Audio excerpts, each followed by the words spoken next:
syukur kita kehadiran Allah Subhanahu wa Ta'ala yang telah melimpahkan nikmatnya kepada kita bersama berupa nikmat iman dan Islam. Selanjutnya selawat beserta salam sama-sama kita ucapkan kepada Muhammad Rasulullah Sallallahu Alaihi Wasallam. Yang terhormat Bapak-bapak dan ibu-ibu, terutama sekali orang tua saya yang hadir pada kesempatan pagi yang berbahagia. Dan pada kesempatan pagi ini Allah masih kurniakan kepada kita nikmat kehidupan dan sekaligus kesehatan dan hidup dan sehat yang masih menyertai kita, dapat kita pergunakan beraktivitas di dalam kehidupan kita sampai pada pagi hari ini. Tentu saja dengan harapan keseluruhan dari rangkaian aktivitas yang kita laksanakan dapat berkumpul kepada di sisi Allah Subhanahu wa Ta'ala. Jemaah yang dirahmati Allah, hari ini kita lanjut berbincang tentang persoalan kehidupan beragama kita di dalam kehidupan kita sehari-hari. Tentu saja tema besar yang kita angkat membicarakan kehidupan beragama ini adalah berpusat pada pembicaraan bagaimana kita mengelola hati. Tapi kita juga tidak akan bisa hanya hati saja kan. Kita ada 4 serangkaian di dalam hidup kita. Kita punya hati, kita punya pikiran, dan kita bisa mengatakannya, dan sekaligus seharusnya kita bisa membuatnya atau mengamalkannya di dalam kehidupan ini. Tapi apapun yang kita lakukan itu pasti bermuara dari hati. Di bulan lalu kita sudah berbicara tentang persoalan perjalanan, ya, bagaimana memahami makna perjalanan hidup ini menuju pertemuan dengan Allah Subhanahu wa Ta'ala. Kalau saya tidak salah, kalau salah tolong dikoreksi. Yang kita mengangkat ada 4 ayat, ada 3 surah. Surah pertama kita bicarakan di dalam surah As-Shu'ara ayat 88 dan 89. Sehingga ada 2 ayat yang berbunyi yauma la yanfa'u malun wa la banun illa man atallaha biqalbin salim. Jadi pesannya dalam kehidupan tidak main-main.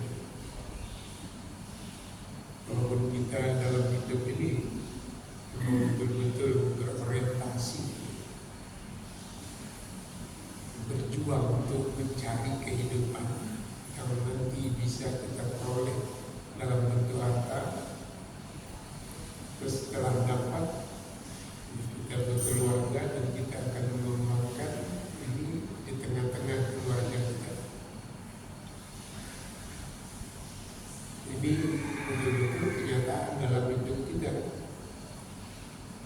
Tapi hati-hati, ini nggak bisa bertahan lama karena Allah. Seberapa pun harta yang dia cari dalam hidup, seberapa pun anak yang kalian didik sampai jadi dia di dunia ini, apapun pangkatnya, seberapa pun kekayaannya, tapi kalian nanti akan menemui satu masa bertemu dengan Allah, itu nggak bisa kalian bawa. Harta dan anak itu nggak bisa berguna lagi. Ini kan luar biasa pesan kita, supaya kita jangan tersibukkan oleh 100% ke arah ini. Bagaimana memaknai yang ada kita miliki itu dalam rangka persiapan kita menuju pertemuan dengan Allah Subhanahu wa Ta'ala. Jadi kalau kita pun disibukkan mencari harta, buatlah harta itu persiapan ya, betul-betul untuk amal kita yang kita berangkat sekarang ini pelan-pelan untuk menuju pertemuan dengan Allah itu. Karena hartanya nggak bisa dibawa. Maka buatlah harta itu untuk beramal. Itu yang sebenarnya pesan-pesan yang perlu kita tangkap ya. Karena saya tidak mengajarkan ilmu tafsir ya. Juga anak gitu, jangan terlena, jangan bangga sekali anak kita dengan segala jenis pangkatnya. Tapi itu nggak bisa dibawa. Tapi bagaimana kita membesarkan anak ini yang betul-betul sebagaimana yang kita sampaikan semalam itu, kita membesarkannya, dia bisa besar kita tinggalkan setelah kita menunggu Tuhan. Dia besar, tapi dia nggak bodoh tentang agama. Dia tidak meninggalkan agamanya dalam kehidupan. Dia tidak lemah imannya dalam kehidupan. Di generasi yang akan kita tinggalkan yang perlu kita pikirkan. Begitu kajinya. Ini singkat saja. Dan kemudian kita mengangkat kalau nggak salah firman Allah dalam surah Al-Baqarah ayat 48. Itu kita menangkap pesannya di sana. Kalau bunyi firman-Nya itu, wattaqu yawman la tajzi nafsun 'an nafsin syai'a wa la yuqbalu minha syafa'ah wa la yu'khadhu minha 'adlun wa la hum yunṣarun. Apa pesannya di sana? Kita perlu perhatikan pesannya itu. Ya, kalau hari ini bisa nolong, silakan nolonglah. Dan kalau hari ini kita pada posisi yang tertolong, terimalah pertolongan itu. Tapi Allah mengingatkan kepada dua komponen ini, apa-apa yang penolong, ya silakan kalau kalian mau menolong masa hidup ini. Tapi kalian nggak akan bisa menolong orang kalau itu berhadapan dengan Allah. Hamba-hambaku yang tertolong, ya terimalah pertolongan hamba-hamba Allah yang lain itu kepentingan hidupmu di dunia ini. Jangan berharap nanti ketika bertemu dengan Allah kalian dapat pertolongan orang lain. Nah ini yang kita perlu betul-betul sungguh-sungguh kan, namanya judulnya persiapan. Bagaimana kita betul-betul bersiap. Dan kemudian kita tutup itu dengan firman Allah yang terdapat di dalam surah Al-Infitar ayat 19. Yang berbunyi yauma la tamliku nafsun li nafsin syai'a wal amru yauma idzin lillah. Kenapa begitu tidak dilihat lagi apa yang sebenarnya ada di dunia ini yang sifatnya fana, berubah terus ya. Sedangkan benar bisa menjadi salah, salah bisa menjadi benar. Begitu hebatnya dunia ini. Tapi kata Allah, dan berhati-hati. Hari ini dalam urusan sesama kalian silakan. Tapi perintahku adalah betul-betul berlakulah adil dalam hidup ini.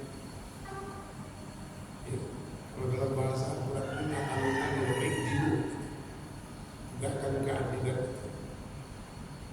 Tapi kalau sudah nanti berhadapan dengan Allah, itu tidak akan bisa lagi kita untuk main-main, karena urusan sudah di tangan dia. Jadi karena dia menurut prinsip ketuhanannya dia bersama kita dan dia menyertai kita, kemudian dia mengawasi kita, dan juga Allah nanti meminta pertanggungjawaban apa yang kita lakukan dalam kehidupan kita. Nah inilah sebenarnya pesannya. Jadi jangan terlalu banyak bermain di dalam kehidupan ini yang melanggar aturan yang telah diatur oleh Allah Subhanahu wa Ta'ala.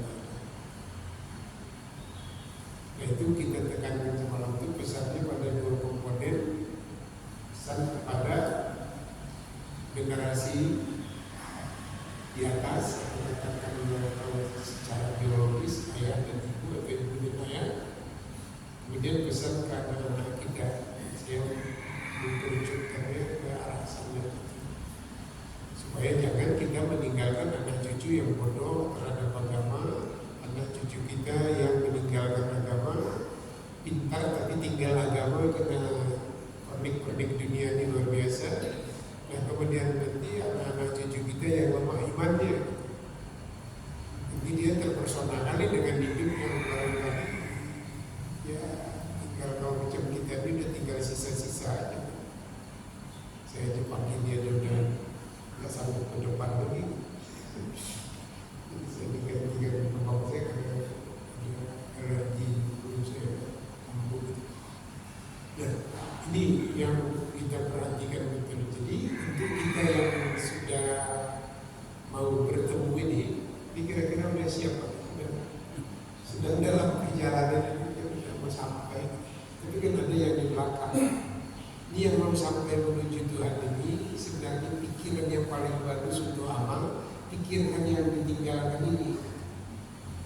3 hal aja gitu. Jangan yang awak tinggalkan, orang-orang yang awak tinggalkan di bawah awak ini bodoh agamanya. Kemudian udah beragama tidak pernah diamalkan, ditinggalkan. Jangan ditinggalkan orang-orang yang lemah iman.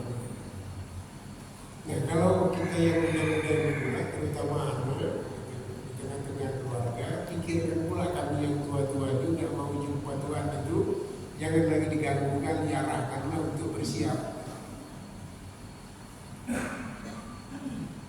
Ya kira-kira pertanyaannya kan sederhana aja yang selalu saya tanya itu karena saya berceramah dalam kehidupan.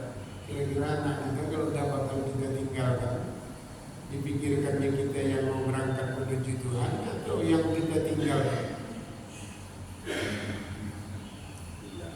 Menurut ibu kira-kira di dunia ini, ibu aja dulu saya tanya, yang dipikirkan anak-anak kita kalau kita udah mau selesai, mau jumpa di menghadap Tuhan, kita ini yang akan dibimbingnya untuk selamat atau yang bakal kita tinggalkan udah diincar-incar atau yang rumah sana lain. Itu yang paling kita takut ya. Saya berpengalaman dari satu jemaah katanya, bagaimana Ustaz mendidiknya supaya makin tua kita makin mengarah anak kita itu untuk mengantar kita selamat bertemu dengan Allah. Tapi aku udah rasa-rasa itu terbalik sekarang ini. Karena anak bukan dia nampaknya memberikan kelapangan, tapi dia tak bilang anaknya, tapi justru kata dia yang awak punya itu yang udah ambil dibagi-bagi duluan, bukannya awak yang udah diantar dengan selamat.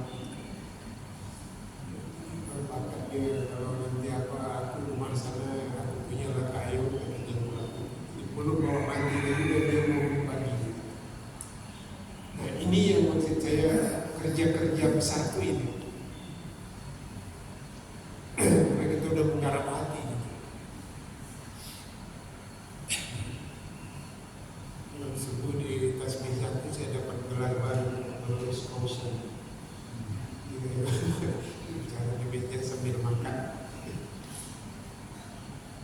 Saya angkat beberapa profesor dari perguruan tinggi di sini. Apa udahlah tangan aja jadi profesor haji. Artinya memang betul-betul kita membicarakan hati. Setinggi apapun ilmu orang, dia betul. Jadi profesor dia kalau dapat bicarakan hati, dia nggak ada hatinya. Sebenarnya ilmu yang dia miliki ini, kalau sudah dibawa dia kepada persoalan hati yang bersih menuju Tuhan itu. Nah, itu kira-kira gambarannya kalau saya ulas lagi banyak. Nah, pagi ini kita berbicara tentang persoalan kalau kita mau bersiap serius agar betul-betul kehidupan ini bisa selamat bertemu dengan Allah ini, apakah kerjanya itu kira-kira menyenangkan atau menyengsarakan? Bapak lebih yakin yang mana sebelum saya jelaskan? Ini kalau kita lakukan kaji kita ini, sebenarnya kita bahagia atau sengsara?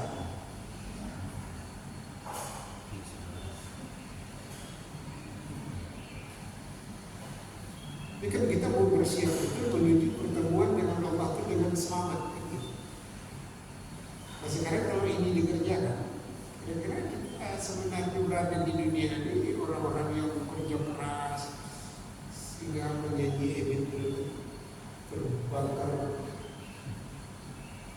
Saya menyanyikan ini tak tahu dengarnya di mobil. Terbakar terik matahari keribut. Tidak, kata Allah, kalau kalian memang betul mau berjuang menggunakan kesempatan hidup kalian ini menuju pertemuan dengan aku, kalau kalian tahu caranya, sangat menggembirakan, sangat menyenangkan.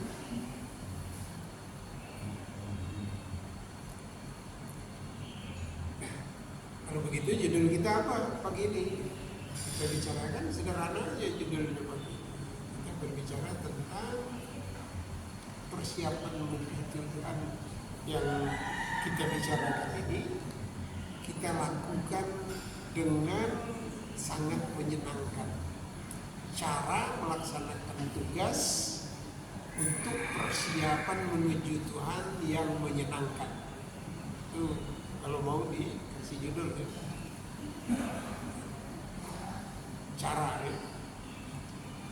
Cara mempersiapkan diri kita untuk menuju pertemuan dengan Tuhan itu dengan cara menyenangkan. Itu Allah yang memberikan jaminannya. Dia buka, asal kalian kerjakan nanti terbuka betul-betul, kerja-kerja kalian bersiap menuju pertemuan dengan aku ini sangat menyenangkan, bukan menyengsarakan.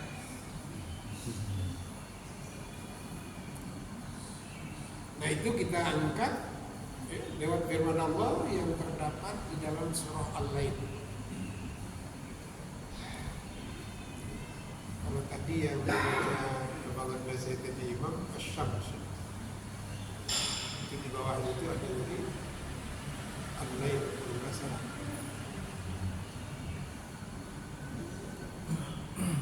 Nah di sana juga ada beberapa yang digambarkan. Satu gambarannya yang diberikan Allah dalam surah Al-Lail itu kalau kalian berjuang betul ya, di dalam kehidupan ini untuk menuju Allah itu ya, dengan persiapan matang, maka kalian harus tampil di dunia ini. Yang pertama adalah aqqa. Itu caranya aqqa. Jadi kalau mau berjuang menuju jalan Allah itu menyenangkan, pakai prinsip yang pertama adalah a'to, memberi, jangan di bawah tangan. Rasul bilang yang mana bagus, yang nampung atau yang di atas? Bapak kalau udah cukup pun kalau dikasih juga dari atas masih mau nampung. Ini maka tak ada yang bisa senang di dunia ini, sengsara semua. Yang sebenarnya harus mengasih, tapi dalam hidup masih padahal lebih banyak yang ngasih dari yang nampung. Kita bisa nggak merubah? Ayo kita berjanji yang mendengar ceramah pagi ini, bisa nggak kita rubah ini? Kok nggak ada yang mau? Ya kalau kita hanya ngaji aja nggak bisa, itu pasti nggak bisa.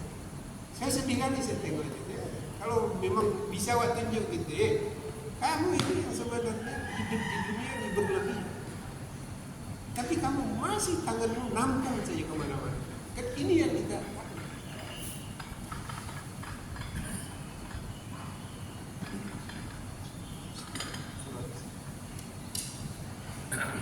Jadi saya nggak mau menafsirkan ayatnya itu gitu. Tapi pesannya itu begitu dalam kitab yang saya baca, bukan saya karang-karang. Yang baca kitab menjelaskan firman-firman yang terdapat di dalam surah Al-Lail itu.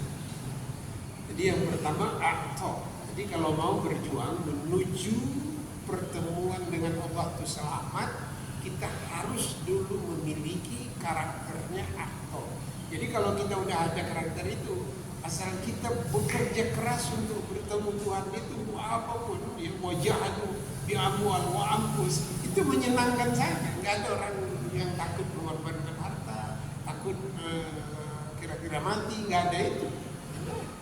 Mati itu kan hidup ini pinjaman atau milik kita.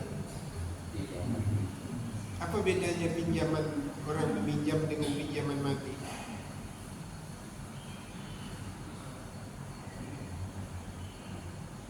Coba yang dapat jawab, saya kasih kopi secangkir. Apa bedanya? Kalau ibu pinjam uang saya, yang pulangkan siapa? Saya menjemput atau ibu yang pulangkan? Kalau ibu pinjam cangkol saya yang menjemput atau ibu yang pulangkan? Menurut hukumnya, kalau memang ibu yang pinjam cangkol saya, nggak akan mungkin saya pula menjemput, ibu yang pulangkan cangkol. Tapi kalau Allah meminjamkan hidup, bapak ibu yang memulangkannya atau dia nyebut? Kan tanggung jawab perbedaan kan. Rahman, ini hidup kupinjamkan sama kamu, tapi jangan main-main kamu. Bukan kau nanti, udah Tuhan aku udah bosan kali hidup, ambillah balik. Nggak bisa begitu. Kapan aja ini aku akan jemput, aku pinjamkan, aku yang menjemput. Maka nggak bisa main-main dalam persiapan menuju Tuhan. Tapi dalam konsep hati, jangan ngomong-ngomong sembrono. Gitu. Kalau ngomong sembrono, coba tengok tuh dialog-dialog TV itu kan. Makin banyak bercakap, makin banyak bodoh. Makin terbongkar semua kebodohan-kebodohan yang ada pada diri kita. Tapi kalau di hadapan Tuhan nggak bisa begitu. Nah, ini jemaah Nurul Huda, ini hidup ini kupinjamkan sama kalian semua. Jangan pikir nanti kalian yang memulangkannya, aku jemputnya satu persatu. Bahkan tanggal kalian menjemput pun aku kasih. Cuman tak aku kasih buka rahasianya. Ibu udah tahu tanggal dijemput. Belum, siap-siap aja kan begitu. Itulah kesungguhan. Nah, kesungguhan untuk itu menyengsarakan atau menyenangkan? Menyenangkan kalau kalian bangun wa ta'ato dulu, kata Allah. Maka Rasul itu nggak tanggung-tanggung.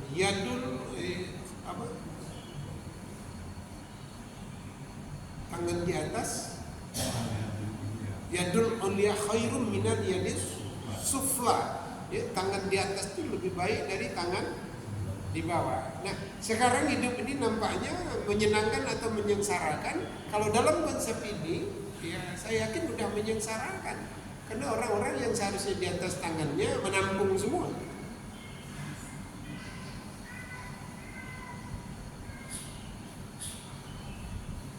Pada diam semua. Ya tidak, kita nggak ada orang yang kita tuding. Kalau rasa kita udah agak-agak sengsara hidup nih, pribadi, keluarga, masyarakat, bangsa, ya itu harus kita rubah. Ya pelan-pelan aja kita yang beberapa ratus juta tinggal di Indonesia. Saudara-saudaraku, ya rubahlah watak kalian. Masa sampai kalian mati mau tangan kalian di bawah aja. Kalian sudah selengkap-lengkapnya tapi masih di bawah juga mau menampung. Bukan mau mengulurkan tangan. Coba tengok kalau orang susah itu diulurkan tangan bawah, bagaimana rupa dia, bisa dapat dia gitu. Dicium dia, saking dan senang hatinya. Ini sekarang tak ada lagi orang yang gembira dengan kesusahannya karena ada orang yang mengasih dari atas. Tapi susah akan bertambah susah terus. Karena mungkin ada bagian-bagian orang yang ingin mencari kesenangan hanya untuk kepentingan diri keluarga, masyarakat dan segala macam bentuk. Nah, ini yang kita robah. Kemudian yang kedua menurut surah Al-Lail itu wattaqo.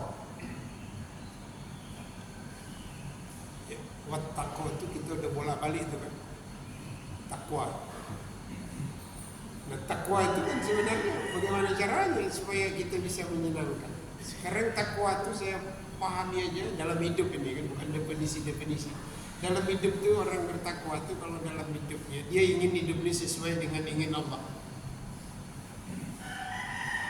kita sekarang ini hidup ini mau dengan ingin Allah atau ingin selera?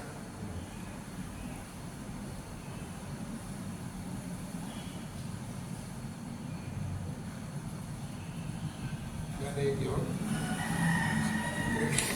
Kira-kira kita hidup hari ini ingin kita atau ingin Allah? Udah dipinjamkannya awak hidup, kemudian awak hidup ingin awak pula gitu. Kau ini hidup, aku yang minjamkan, pakailah hidup itu dengan inginku, kan begitu logikanya. Maka ulama kita mendefinisikannya kalau dalam terminologi ilmu kan, takwa itu patuh pada perintah dan takwa itu meninggalkan larangan. Kan begitu kita belajar itu kan sebenarnya terminologi ilmunya. Tapi kalau kita pakai itu, artinya hidup ini kita jadi betul tampil sesuai dengan ingin Allah. Karena Allah yang ngatur kan, ingin dia. Kata ada yang kita langgar. Hidup sesuai dengan ingin Allah itulah yang membuat kita bahagia atau sengsara. Kau bantu dulu, saya agak kurang berkeringat. Jadi bahagia atau sengsara kalau kita sesuai dengan hidup kita dengan ingin Allah. Tapi itu luar biasa. Allah udah siapkan nih, kalau kita ambil contohnya bangsa nih, ya Allah segalanya lengkap. Kalau sesuai dengan keinginan Allah, karena ini milik dia, ya ini yang di dalam Indonesia ini hambanya, seharusnya dia menikmati semua. Kalau kita bisa mengaturnya sesuai dengan keinginan Allah. Tapi saya mau membatasi. Tapi jangan ini kalau kita berbicara negara itu udah lain. Negara itu kan memimpin komunitas. Ini kan kita berbicara tentang Islamnya. Nah ini sekarang maksud saya komunitas itu seluruh orang yang ada di dalamnya kan, bukan Muslim saja kan, seluruh yang ada di dalamnya kan. Tapi kita kan bagian yang ada di dalamnya itu, jadi ambillah moral yang datang dari agama ini bahwa Allah udah siapkan semua ini, ya kita di dalamnya nih hidup menurut keinginan Allah. Jadi kalau keinginan Allah, orang kaya sebenarnya mau menambah kekayaannya dengan kemiskinan orang lain, atau orang kaya yang berusaha untuk memberdayakan orang miskin. Ingin Allah kan kita nih kalau dikasih kekayaan berdayakan orang miskin. Nggak ada Allah bilang, ya Rahman kayalah kau walaupun orang lain miskin. Yang penting kalau kau pintar toko aja orang semua, yang penting kau kaya. Sehingga Hitler dulu pernah ada gitu, mungkin Bapak bisa buka nanti di YouTube. Hitler itu pernah katanya yang paling dirasakan betul hebatnya, menariknya jadi pemimpin juga, dia memimpin orang-orang yang tak menggunakan akal. Dia bisa ditarik-tarik aja kemana-mana. Dia bukan pemimpin kejamnya, tapi karena yang dipimpin itu nggak ada akalnya bisa aja. Nah, tapi kita tidak, dalam agama tidak. Orang tak berakal itu pun harus kita harga kalau kita berakal. Bukan ada orang yang tak berakal membawa barang yang mahal, walaupun dirinya dia dari belakang hadir. Tapi itu lindungi dia supaya jangan terambil barang-barangnya.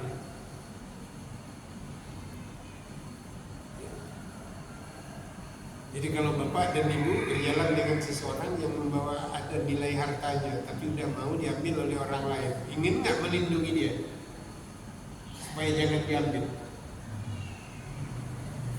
Kalau di YouTube internasional kan begitu kan, seorang penjahat yang keras seorang perempuan begitu, tapi supir pemadam kebakaran aja nampak begitu, langsung turun.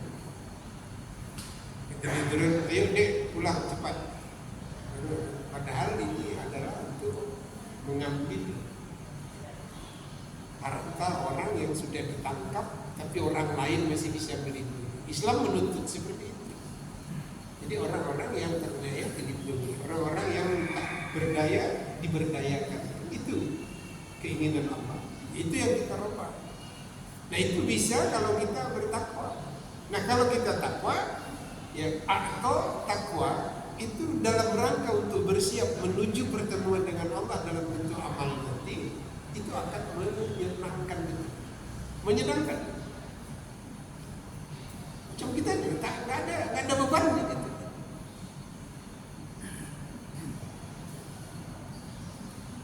Nah kemudian yang ketiga, atau wattaqo wasaddaqa bil husna. Wasaddaqa bil husna, membenarkan yang baik. Itu lama saya pakai, terpaksa saya baca tafsir dengan arti saya itu wasaddaqa bil husna. Jadi ada tafsir yang menjelaskan wasaddaqa bil husna itu adalah sebenarnya katanya apa yang Allah janjikan tentang kebaikan-kebaikan yang kita buat itu akan dibalasnya, jangan kalian dustakan itu. Allah menjanjikan orang baik akan dibalas baik, kalian dustakan sehingga kalian merasa baik tak ada gunanya, jahat yang sekarang banyak balasannya, maka jadi orang jahat kalian. Hati-hati, itu kalian mendustakan. Aku udah janji kalau kalian baik aku balas baik, kalau kalian jahat aku balas jahat. Ternyata dalam hidup yang jahat makin baik nasibnya, yang baik makin. Bapak pilih mana? Kalau terjadi kehidupan ini yang jahat makin baik nasibnya, yang baik makin baik nasibnya atau makin buruk? Kalau terjadi begitu kan, yang jahat makin bagus nasibnya, yang baik makin buruk nasibnya. Bapak mau cenderung kemana? Kalau ada dua itu model, biarlah menderita dikit, asal baik. Tapi penderitaan kita baik yang dijanjikan oleh Allah itu pasti menyenangkan. Baca di sejarah Rasul, para sahabat, coba tengok, nggak ada dia merasa orang itu merasa ya menyenangkan saja gitu.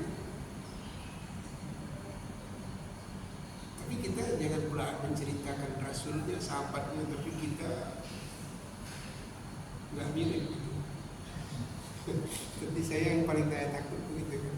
Karena sulit sekali hari ini kalau ada kebodohan yang dimaksud dengan jahil yang dulu bahasanya itu jahiliyah, masyarakat jahiliyah bisa aja hari ini muncul gitu. Jadi orang-orang jahil itu bukan orang bodoh, tapi justru orang pintar. Tapi ini tadi kepintarannya dia gunakan untuk meraih keuntungan dunia di atas penderitaan orang lain. Ini kalau ini udah banyak ya, kalau nggak kuat iman kita, maka saya mengatakan kepada kita harus bekali dulu atau. Jadi mau kaya, mau sedang, mau miskin, kita tetap punya karakter atau memberi. Kita di atas saja gitu. Jadi nggak usah pikirkan kali ya. Dunia ini banyak kali orang sekaya apapun dia, kalau nggak ada atonya sama kita nggak ada arti apa-apa. Orang sekecil apapun dia tapi nampak atonya, itu yang paling berharga sama kita. Dan kemudian orang sekaya apapun sedikit pangkatnya, kalau nggak takwa tak ada sama kita itu. Karena wattaqo. Kemudian wasaddaqa bil husna. Kita hanya percaya sama orang yang bisa percaya dengan janji-janji Allah. Kita tak akan benarkan orang yang tak percaya kepada janji-janji Allah. Nah, ini 3 persyaratan yang betul-betul harus kita miliki kalau kita ingin mempersiapkan pertemuan dengan Allah itu supaya menyenangkan, jangan menyengsarakan. Jadi hidup yang sekarang ini udah terasa, Bapak Ibu, macam mana menurut Ibu? Hidup yang sedang kita ini, yang pagi ini masih hidup kan? Kalau lagi saya tanya, masih hidup kan? Masih.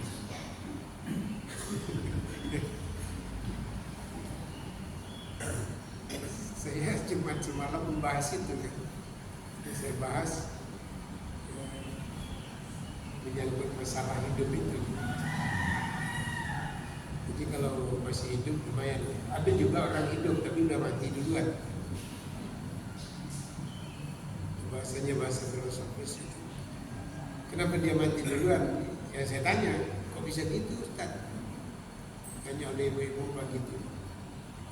tadi ngomong ada orang yang masih hidup tapi udah mati duluan. Saya tanya aja balik, yang ngasih kita ini hidup siapa? Allah. Itu kira-kira pinjaman Allah pada kita. Nah yang bakal menjemputnya siapa nanti? Menjemput hidup itu Allah.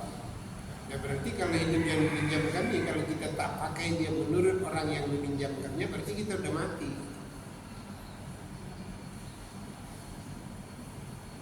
Cuman belum bisa dikubur. Kalau bahasa filsafat begitu, ada orang yang mati belum bisa. Ini kira-kira yang masih hidup yang belum bisa dikubur atau yang udah mati belum bisa dikubur? Jadi kalau saya begitu menggugahnya itu begitu lah. Kalau saya mikir-mikir, saya ini masih hidup tapi udah mati, atau memang masih hidup belum bisa dikubur. Yang satu ini hidup tapi udah mati tapi belum bisa dikubur. Jadi itu kan pakai otak betul kita mau bisa. Nah,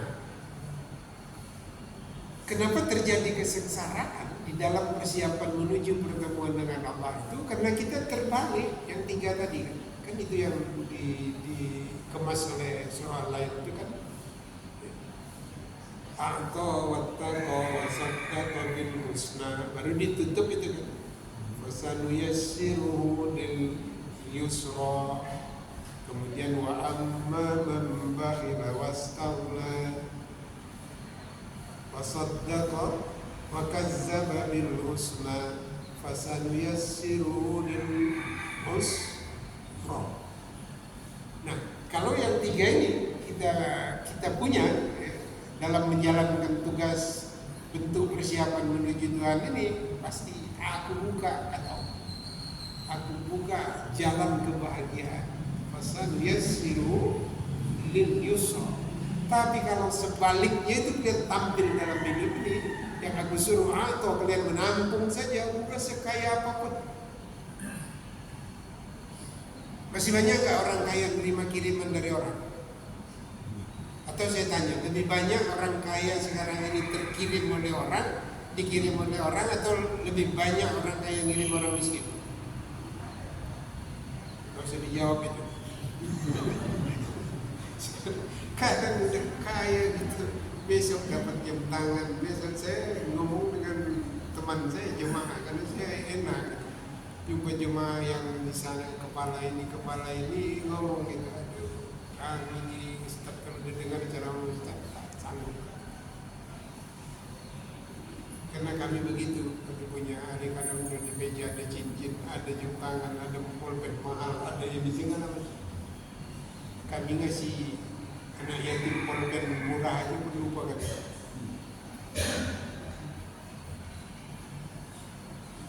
Tapi itu bukan orang.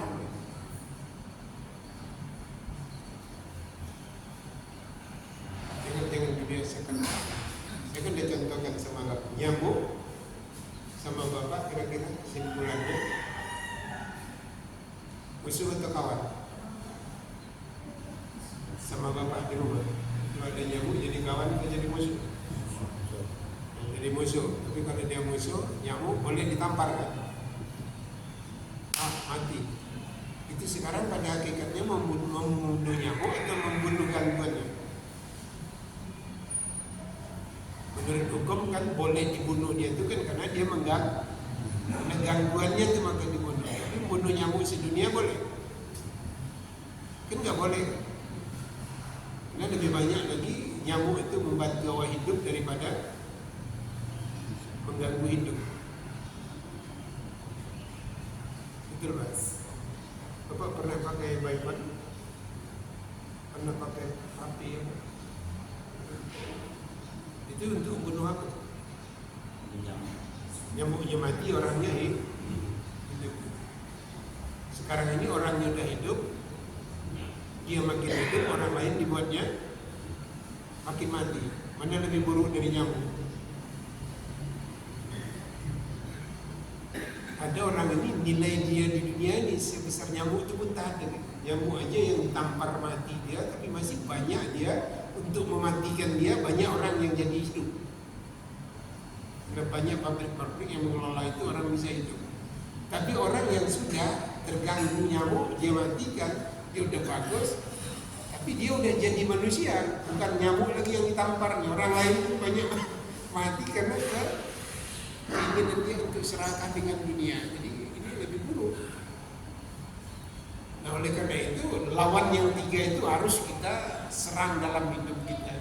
Bakhil, bakhilah, wa amma man bakhila wastaghna wa kazzaba bil husna fasanyassiruhu lil usra. Nah jadi dua ini betul-betul tolong kita renungkan. Tapi saya enggak yang sebelah kirinya tidak. Yang kanannya ini dulu atau wattaqa wasaddaqa bil husna. Nah inilah yang harus kita ada pada diri kita supaya perjuangan hidup menuju Tuhan itu menyenangkan, menggembirakan, nggak ada lelahnya gitu, menarik aja. Makanya ulama-ulama coba tengok, ada yang mati dalam sujud, ulama-ulama itu ada yang mati dalam ceramah. Ada ulama-ulama itu yang berceramah tak mau dibayar. Baca itu salah satu dulu pengajar di Universitas Al-Azhar. Saya mau ngajar di sana gitu, tapi saya nggak mau dibayar. Begitu sampai masanya 1 bulan keluar gajinya, karena dalam biru tak boleh ada yang tak dibayar, harus dikeluarkan biru. Diantarkan oleh biru kepada dosen bersangkutan. Saya udah bilang semalam sama rektor kalian, mau ngajar di sini kalau nggak dibayar. Digantarkan sama dia uang. Udah saya bilang sama dia gitu, Pak maaf Pak, di biru nggak boleh begini. Ya udah bawa uang balik, masukkan ke sana. Kira-kira ada dosen yang ngulangkan uang atau dosen yang kekurangan uang. Nah artinya apa? Itu kan tergantung di sini hati kan. Kalau hati kita udah berjuang dalam pertemuan dengan Tuhan yang menyenangkan, malah indah sekali. Saya pikir itu aja pagi ini. Mudah-mudahan kita berjuang pagi-pagi yang seperti ini pun masih kita semua bisa hadir lagi. Itu kan perjuangan menuju pertemuan dengan Allah, tapi menyenangkan. Walaupun secara materialnya kita ada yang rugi, mungkin tenaga, pikiran segala macam, tapi hati tetap menyenangkan. Demikian, mudah-mudahan bermanfaat. Billahi taufiq wal hidayah. Assalamualaikum warahmatullahi wabarakatuh. A'udzu billahi minasy syaithanir rajim. Bismillahirrahmanirrahim. Alhamdulillahi rabbil alamin. Wassalatu wassalamu ala asyrafil anbiya'i wal mursalin wa ala alihi wa sahbihi ajma'in. Rabbana taqabbal minna innaka antas samiul 'alim wa tub 'alaina innaka antat tawwabur rahim. اللهم أرنا الحق حقا وارزقنا اتباعه وأرنا الباطل باطلا وارزقنا اجتنابه. ربنا آتنا في الدنيا حسنة وفي الآخرة حسنة وقنا عذاب النار. صلى الله وسلم عليه والحمد لله